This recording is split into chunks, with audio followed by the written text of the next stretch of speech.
अभी देवीलाल जी साहब ने आपको बहुत कुछ बताया है। उन्होंने 2-3 बातें बताई है। तो एक तो कार्बन की बताई है, एक उन्होंने गौमूत्र की बताई है। तो मैं उन बातों को बताता हूँ कि इनका महत्व क्यों है। एक जैसे साहब ने कहा कि मिट्टी को, अपनी मिट्टी को जीवंत करें, तो जीवंत मिट्टी क्या होती है? हम रासायनिक खाद का और कीटनाशक का उपयोग करते हैं, हमने अपनी मिट्टी को, भूमि को मृत कर दिया है। इसमें जो बैक्टीरिया की मात्रा है, वो बैक्टीरिया की मात्रा खत्म हो गई है। अब जो भी अपन खाद डाल रहे हैं, उससे अपनी पैदावार बढ़ नहीं रही, पैदावार घट रही है। क्यों? क्योंकि पहले उस समय ज़रूरत थी, जब हरित क्रांति के समय, तब उस समय खाद की मात्रा जो बढ़ानी थी, अपनों को पैदावार बढ़ानी थी, तो उस समय उन्होंने उस समय के हिसाब से उसका उपयोग कर लिया। अब आज की तारीख में अब अपनी खेती बंजर हो गई है। अब इस बंजर को, ज़मीन को, अपन को वापस जीवंत बनाना है। तो जीवंत बनाना किस हिसाब से? तो जो अभी साहब ने बताया है कि वो जीवामृत का उपयोग करना है। तो कहना मतलब कि गोमाता के गोबर में, एक शुद्ध गोमाता के गोबर में 50,000 से 1.25 लाख तक अलग अलग वेराइटी के बैक्टीरिया होते हैं। परंतु क्या है, हमने गोमाता को भी केमिकल खिला के अशुद्ध कर दिया है। शिव पुराण में दे रखा है, भगवान पार्वती जी भगवान श्री शंकर जी से पूछती है कि कलयुग में जब बीमारियाँ आएंगी तो उसका इलाज क्या है? तो उन्होंने बताया है कि गोमाता। परंतु क्या कि पहले वाले लोग बात थे, जो कोई गुरु बोल देता था उसको मान लेते थे। वो आज वाले क्या, उसको पहले सिद्ध करो हमें, तब हम मानेंगे। तो आज वाले उसको मानते नहीं हैं। तो उन्होंने, अभी वैज्ञानिक भी नहीं मानते थे, परंतु अब जो जानकारी वैज्ञानिक को मालूम पड़ी कि वास्तव में शुद्ध गोमाता में 50,000 से लेकर 1.25 लाख तक बैक्टीरिया होते हैं। इसका पूरा लिखित में उन्होंने किताब भर रखी है। तो उन बैक्टीरिया का महत्व क्या है? तो जीवंत मिट्टी जब होगी, जब उसमें बैक्टीरिया रहेंगे। और एक जो साहब ने बताया कि कार्बन, तो कार्बन क्या है? कार्बन है उनका भोजन, जो ह्यूमिक एसिड बता रहे थे भाषा। तो ये बैक्टीरिया का भोजन है। अपन अपने ज़मीन में बैक्टीरिया दे दिया, उनको जीवन, उनका भोजन अपन ने दिया नहीं, तो वो जिंदे कैसे रहेंगे? तो वो उनका भोजन है, जो वो कार्बन की मात्रा जरूरी है। जहाँ कार्बन होगा वहाँ बैक्टीरिया रहेंगे। और एक दूसरा था, उनको ग्लूकोज की जरूरत पड़ती है। तो जो साहब ने कहा था कि गुड़ डालना हो, तो गुड़ का महत्व वही है कि जब उनको ग्लूकोज मिलना चाहिए। तो ग्लूकोज अगर जब खेत में रहेंगे तो वहाँ पेड़ पौधों की जड़ों से, कोई भी पेड़ पौधा है, चाहे वो खरपतवार का हो या कोई भी अपन जैसे हार्टिकल्चर के पौधे हैं या कोई फसल है अपने, तो हर फसल अपनी जड़ों से 25% ग्लूकोज रिलीज करती है।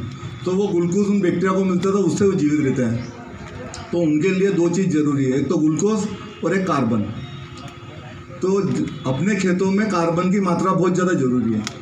अपन देख रहे हैं कि सबसे ज़्यादा अपन क्या है, सुपर फास्फेट और नाइट्रोजन का उसको ऊपर ध्यान देते हैं। बाकी अगर अपन देखते हैं कि अगर कोई भी फसल है, अपन ने 1 क्विंटल लिए, उनको सुखाया, तो उसके बाद उसमें से 72% पानी की मात्रा रहती है, तो वो उड़ जाता।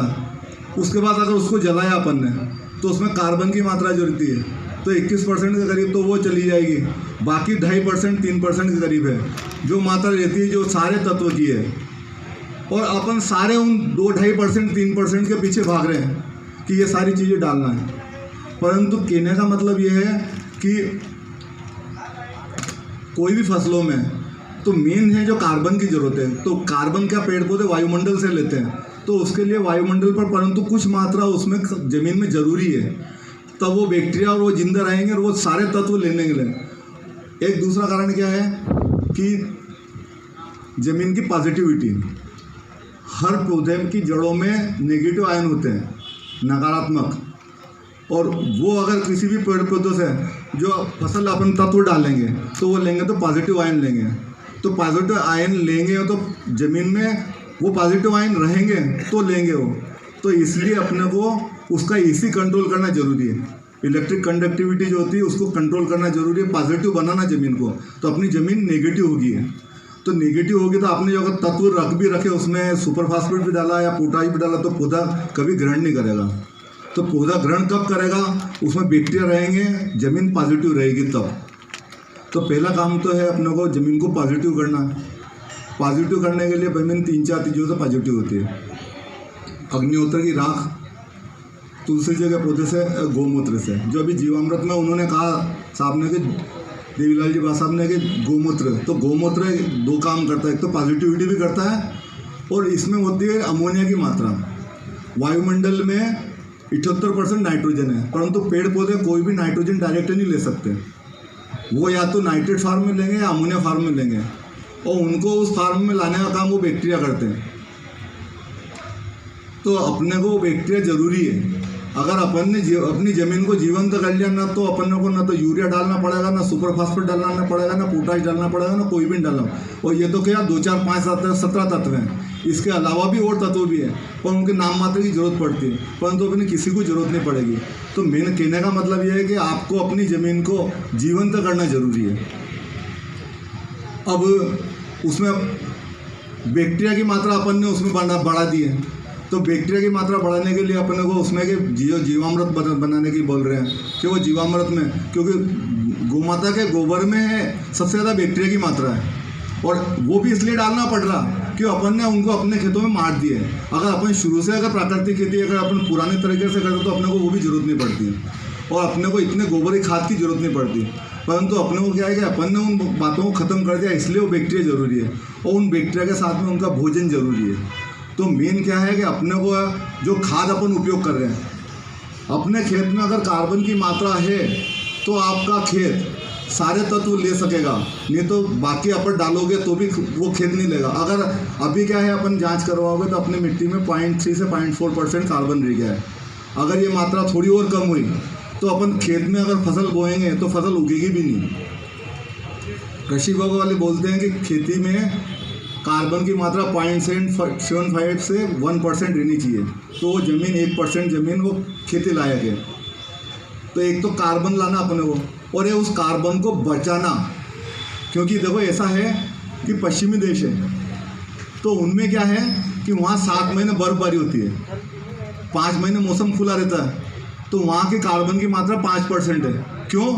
क्योंकि वहाँ पर टेम्परेचर रहता कम, तो कार्बन उड़ता ही नहीं है। और अपने यहाँ तो क्या है कि 35 डिग्री से ज़्यादा टेम्परेचर हुआ और कार्बन अपने आप उड़ जाता है।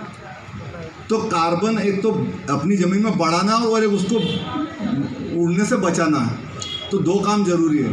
अपन ने कहा कि अपन गोबर की खाद डाल दी, अरे गोबर में कार्बन है पर उसको बचाओगे कैसे? उसको अपने खेत में बचाना तो जरूरी है कि, तो खेत में बचाने के लिए उसमें आच्छादन होता है। तो आच्छादन में 3 तरह का आच्छादन होते हैं।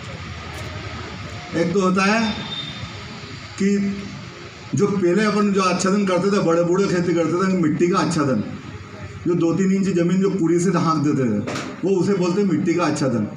दूसरा आया है अभी मृत आच्छादन, जिसमें था अपने जो कोई भी है फसल अवशेष है उनको मिट्टी में बिछा दो, और एक जो प्लास्टिक मल्चिंग है तो वो भी, तो वो आच्छादन क्या है? मृत आच्छादन है। और एक होता है जीवंत आच्छादन।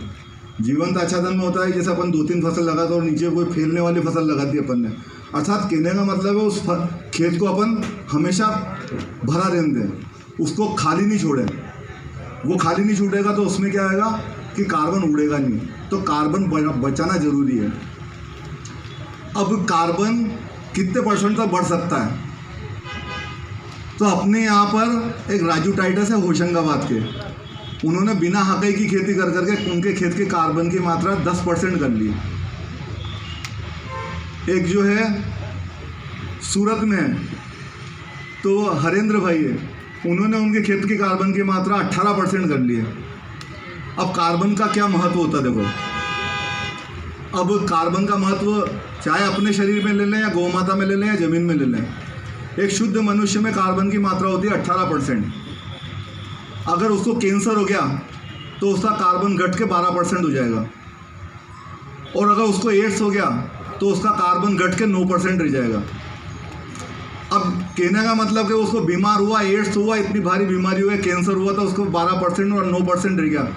तो आज आप देख लो कि अपन ने अपनी ज़मीन की हालत क्या कर दी है, कि उसका कार्बन की मात्रा तो 0.3 से 0.4% रही है। मनुष्य में जब 18% कार्बन होता है तो कैल्शियम की मात्रा होती है 1%, और जो कैल्शियम की कमी हुई थोड़ी सी, जैसे कार्बन घटेगा तो कैल्शियम घटेगा, ये सारे तत्व घटते जाएंगे, तो उसकी वजह से बीमारियां आने का मेन कारण भी हुई है। अभी जो मिलेट्स से लिख रखा है कि 2023 मिलेट्स ईयर, अंतर्राष्ट्रीय मिलेट्स ईयर, तो इसका महत्व क्या है? ये है कि जो अपन अन्न खा रहे हैं, गेहूँ और चावल, ये नेगेटिव अन्न है, नकारात्मक अन्न है, क्योंकि इनमें क्या है, ग्लूकोज की मात्रा बहुत ज़्यादा है। क्योंकि शरीर क्या चलता है, ग्लूकोज से चलता है। अपने शरीर में 10 ट्रिलियन कोशिकाएं हैं और उनका भोजन है ग्लूकोज।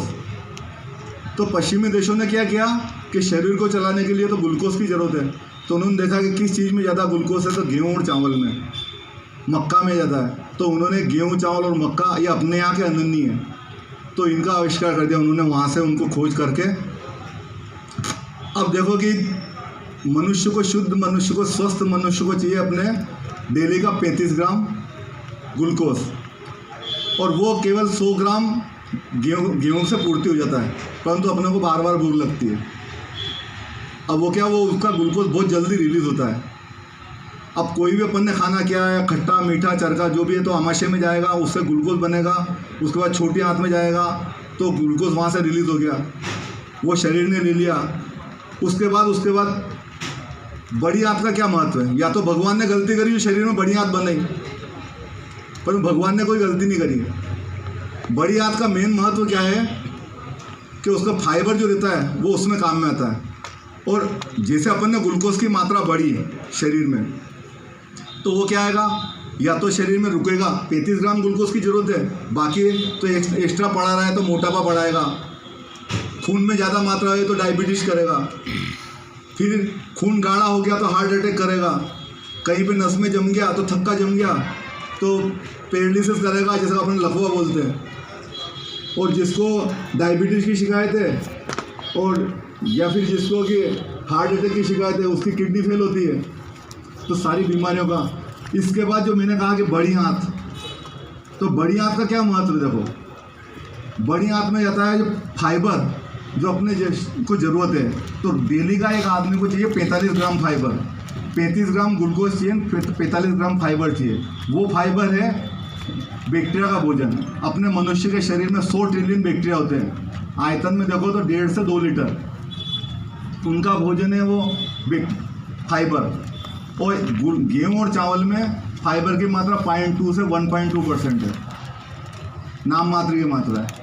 इसके अलावा जो नॉर्मल अन्न है, जो ज्वार बाजरा है, रागी है, चना है, जौ है, तो इनमें मात्रा होती है थोड़ी ज़्यादा, ये नॉर्मल अन्न है। और पॉजिटिव अन्न में होते हैं जिनमें 10 से 16% मात्रा होती है, कोंदो, कुटकी, कांगनी, हरी कांगनी, सावा, तो ये पॉजिटिव अन्न है। जो पुराने अन्न थे, जो जिनको बोलते थे गरीबों का अन्न, जो वास्तविक अन्न है, तो कहने का मतलब कि फाइबर अपने लिए क्यों जरूरी है? क्योंकि आदमी मरने के बाद भी उसकी आंखें जिंदी रहती है, उसकी किडनी जिंदी रहती है। क्यों? क्योंकि वो बैक्टीरिया की वजह से। अगर बैक्टीरिया अपने शरीर में नहीं है तो ना तो अपन पलक झपका सकेंगे, ना उंगलियां हिला सकेंगे, ना अपना भोजन हजम कर सकेंगे। तो बैक्टीरिया का क्या महत्व देखो, मेरा कहने का मतलब है कि बैक्टीरिया का महत्व क्या है। तो जो शरीर में बैक्टीरिया का महत्व है और जो शरीर में फाइबर का महत्व है, वो ज़मीन में बैक्टीरिया का महत्व है, वो कार्बन का महत्व है। जो फाइबर अपने शरीर में कार्बन का काम करता है, तो वो ज़रूरी है। अपने शरीर में 85% तो पॉजिटिव बैक्टीरिया और 15% नेगेटिव है, तो उनके लिए उनका भोजन जरूरी है। वो अगर अपन ने फाइबर युक्त खाना नहीं खाया तो वो बैक्टीरिया मरेंगे, तो ये दूसरी बीमारियाँ जो है, जो और अनेक तरह की बीमारियाँ वो शरीर में आएगी। तो कहने का मतलब कि अपने शरीर में फाइबर की मात्रा जरूरी है, और वही काम ज़मीन में है, तो ज़मीन में कार्बन की मात्रा बहुत ज़रूरी है। तो मेन अपने वो काम करना है कार्बन पर, बाकी सारी चीज़ों को भूल जाओगे तो कोई दिक्कत नहीं। मेन कार्बन है, तो ज़मीन में कार्बन कैसे बढ़ाना है और उसको कैसे बचा के रखना है। तो दो बातें सबसे ज़्यादा जरूरी है, कार्बन बढ़ाना और दूसरा कार्बन को बचाना। मैं बता दूँगा सर,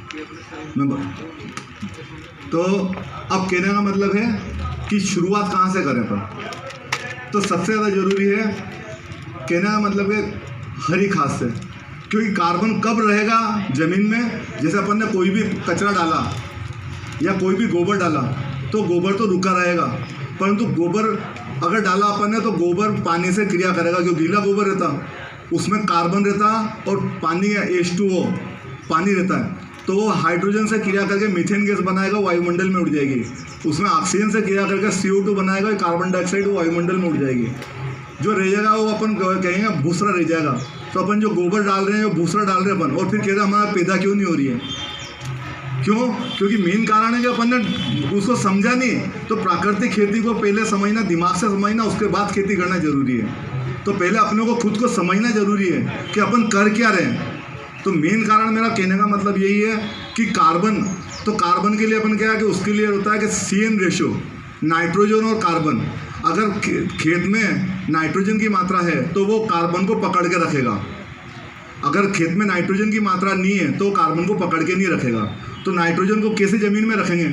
तो उसको लेकर एक तो वो जब दलहनी फसलें लेते हैं तो उनमें बैक्टीरिया रहते हैं, वो बैक्टीरिया आते हैं, या फिर हरी खाद जो बोलते हैं अपन, ढेंचा और सन बोलते हैं। तो सन और ढेंचा क्या, उसको ज़मीन में मिलाने से क्या होता है कि उनमें हरी पत्तियों में जो में नाइट्रोजन की मात्रा रहती है, तो वो ज़मीन में मिलाएंगे तो वो कार्बन और नाइट्रोजन का रेशो मिलकर CN रेशो बनेगा। वो CN रेशो कार्बन को स्थिर कर देगा, तो उसकी वजह से कार्बन उड़ेगा नहीं। तो प्राकृतिक खेती शुरू करने से में सबसे पहला काम है कि आपको कार्बन बढ़ाना और कार्बन को स्थिर करना। तो कार्बन का स्थिर शुरुआत करनी है तो अपने वो सन और ढेंचा खेत में लगाओ। अभी जैसे फसल निपटने के बाद आ रही है तो सबसे सस्ता काम है सन और ढेंचा लगा दो। इसमें थोड़ी मात्रा आप तेल की डाल दो,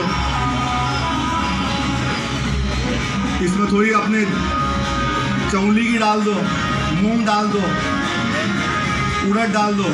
तो इनको जो बढ़ेंगे वो इनको फूलों की अवस्था में, क्योंकि सबसे ज़्यादा कार्बन की मात्रा उनमें फूलों की अवस्था में रहेगी। जो थोड़ा परिपक्व जाना होगा, हरा पत्ता भी रहना चाहिए और डंठल भी रहना चाहिए। डंठल में कार्बन रहेगा और हरे पत्ते में नाइट्रोजन रहेगा। तो CN रेशो जरूरी है। तो मेन ये समझ लो कि हमें कार्बन बचाना तो CN रेशो समझना जरूरी है। तो इसलिए नाइट्रोजन जरूरी है। नहीं तो वायुमंडल में तो 71% नाइट्रोजन है, वो डायरेक्ट जमीन में नहीं आ सक रही है। वो लाएंगे तो या तो बैक्टीरिया लाएंगे या पेड़ पौधे को अपन मिलाएंगे, उसमें तब आएगी। तो हरी खाद पहला काम है प्राकृतिक खेती शुरू करने के लिए कि पहला अपने को खेत में, क्योंकि क्या हरी खाद में क्या है, ढेंचा है या पटसन है, जो अपन उसको सन बोलते हैं, ये क्या 45 से 60 दिन में तैयार हो जाती है। उसको खेत में मिला दिया तो वो कार्बन की मात्रा आपको स्थिर रख देगा। और अगर कार्बन की मात्रा स्थिर रही तो आपके सारे तत्वों को पकड़ के रखेगी, क्योंकि कार्बन रहेगा तो पोटाश या फास्फोरस पौधा उसकी मार्फत लेगा, नहीं तो कुछ भी नहीं ले सकेगा। तो मेन महत्व है सबसे ज़्यादा कार्बन का। तो जो शरीर में जो खून होता है वो ज़मीन में कार्बन है, और उसकी तरफ अपन ने किसानों ने किसी ने ध्यान नहीं दिया है। अब किसी को कोई क्वेश्चन पूछना है तो पूछ सकते हैं, किसी को कोई प्रॉब्लम हो तो।